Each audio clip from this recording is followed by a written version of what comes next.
पीले दांत वाली बहू। रंजना कभी ब्रश नहीं करती थी। उसे कितनी बार उसके माँ बाप ने डांटा, लेकिन उसका कोई असर उस पर होता ही नहीं था, जिस कारण से उसके दांत पीले पीले हो जाते हैं शादी के बाद। अरे बहू, वैसे तो तुझ में कोई कमी नहीं है, पर तेरे दांत इतने पीले कैसे हैं बेटा? कैसे है मतलब? कोई सर्जरी थोड़ी ना कराई है। वो तो क्या नाम, मैं ब्रश नहीं करती थी तो पीले हो गए। अब क्या करूं? आप कहे तो लाल करवा लूं या फिर काले? यार ये क्या है, क्यों माँ से लड़ रही हो? लड़ रही हूँ? अरे मैं लड़ रही हूँ या ये बोल रही है कि दांत पीले हैं, पीले। अरे तपस्या थोड़ी ना की है इन्हें पीले करने के लिए। बकायदा ब्रश नहीं किया है 20 साल तक, तब जाकर। छी, कैसी बात कर रही हो? ये उस वक्त तो पीले नहीं थे जब हम लोग तुम्हें देखने आए थे। अरे तब साफ करवा लिया होगा डेंटिस्ट के पास जाकर। अब देखो कैसे पीले पीले लग रहे हैं। रंजना सास की तरफ गुस्से से देखती है।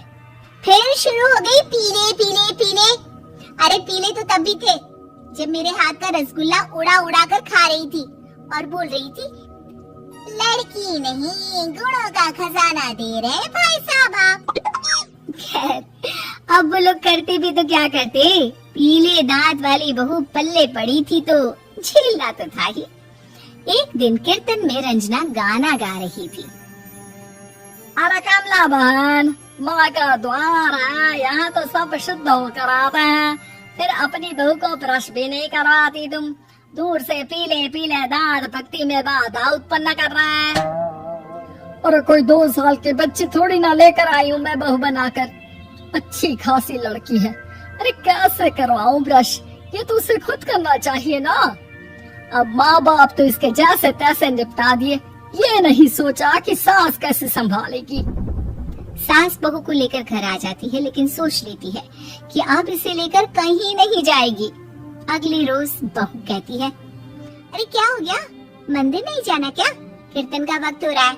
मेरी मधुर वाणी से कान्हा जी जागते हैं और सोते हैं। आप तो जानती है ना उनकी भक्ति में कितना मन लगता है मेरा। वो क्या है ना, तबीयत ठीक नहीं लग रही है मेरी, आराम करूंगी मैं। तबीयत ठीक नहीं लग रही? अभी तो मिथुन के गाने पर नाच रही थी आप, और अब बोल रही है कि तबीयत ठीक नहीं लग रही। अरे भक्ति में मन लगा लो सासू माँ, ऊपर जाना है, क्या मुंह दिखाओगी आप? हाँ? सास को बहू की बात पर गुस्सा आ जाता है। मैं क्या मुंह दिखाऊंगी, इसकी चिंता तो ना कर, समझी? अपने मुंह की चिंता कर, जो ये पीले पीले दांत लेकर हर जगह पहुंच जाती है। पता है लोग कितना मजाक बनाते हैं। ना जी ना, मैं नहीं जाना कहीं तेरे साथ। तो ये बात है, कोई ना, मत जाओ, मैं अपने कमरे में ही बैठकर भक्ति कर लूंगी। ऊपर वाला दांत थोड़ी ना दिखता है, मन दिखता है, भावना दिखता है। और अरे बस बस, तू सब कुछ दिखा, बस ये सफेद चमकदार दांत ना दिखाना किसी को, है? जा यहाँ से। बहू को सास की बात का कोई फर्क नहीं पड़ता, वो तो जैसी थी वैसी ही रह जाती है। सुबह नहाकर किचन में खाना बनाना, फिर खाना खाना, कीर्तन भजन करना और सो जाना। एक दिन, माँ जी मैं सहेली के घर जा रही हूँ, शाम को लेट आऊंगी। हाँ हाँ तो जाना, मैंने कौन सा तेरी आरती करनी है घर पर बैठकर।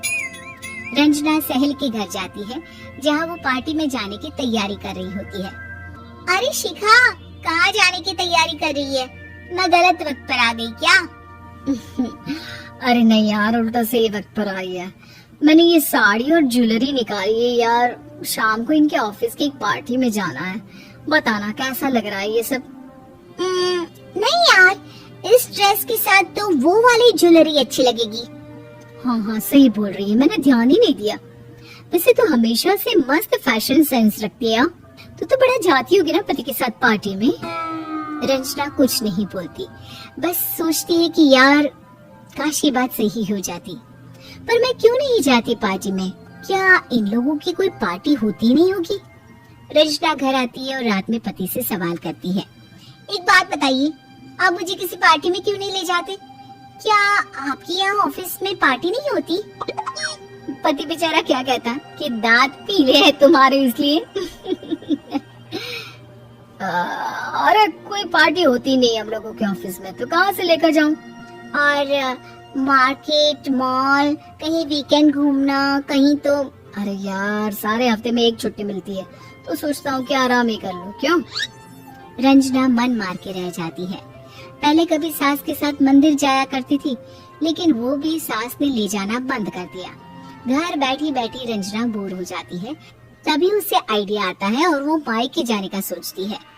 सासू माँ, 2 दिनों के लिए मम्मी के घर जा रही हूँ। अच्छा ठीक है, आराम से जा। और हाँ, माँ से कुछ अच्छी आदत सीख कर आना कि कैसे शरीर के हर भाग की तरह दांतों की सफाई भी जरूरी होती है, समझी? शुरू हो गई ना आप। वो लोग आपकी तरह नहीं है कि छोटी छोटी बात का बतंगड़ बना दे। उन लोगों के लिए मैं मायने रखती हूँ, ना कि मेरे पीले पीले दांत। रंजना माँ को बिना बताए उन लोगों को सरप्राइज देती है, लेकिन जैसे ही वो दरवाजे पर पहुँचती है, अंदर देखती है कि घर वाले कहीं जा रहे होते हैं। अब माँ, काश रंजना दीदी के दांतों वाली प्रॉब्लम नहीं होती, तो वो भी हम लोगों के साथ चलती ना बुआ जी की बेटी की शादी में। हाँ बेटा, लेकिन अब उसे कौन समझाए कि उसको उसके पीले दांत नहीं दिखते, लेकिन उसके आसपास के लोगों को कितना एम्बैरेसिंग फील कराते हैं। मुझे तो कितनी बार उसके स्कूल की टीचर ने शिकायत की कि उसके साथ कोई लड़की बैठना भी नहीं चाहती, और ना ही कॉलेज में कोई उससे बात करना चाहता था। लेकिन पता नहीं क्यों उसे ये बात समझ में ही नहीं आती। कोई कमी नहीं है उस लड़की में, बस यही कि दांत पीले हैं।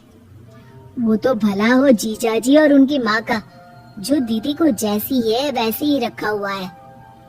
रंजना को अपने घर वालों की बात सुनकर बहुत दुख होता है। वो सोचती है कि वो क्या करे, लेकिन फिर वो सीधा डेंटिस्ट के पास जाती है, अपने दांत चमकाती है और कसम खाती है कि वो रोज ब्रश करेगी। और क्या हो गया? तुम तो 2 दिनों के लिए गई थी ना, पर कोई ना, अच्छा है, चलो आ गई तो। रंजना सास के सामने आकर खड़ी हो जाती है और पूरी स्माइल करती है, उसके चमकदार दांतों को दिखाती हुई। है? चले मंदिर। माँ, मुझे माफ कर दीजिए, मैंने आप लोगों को बहुत एम्बैरेसिंग फील करवाया।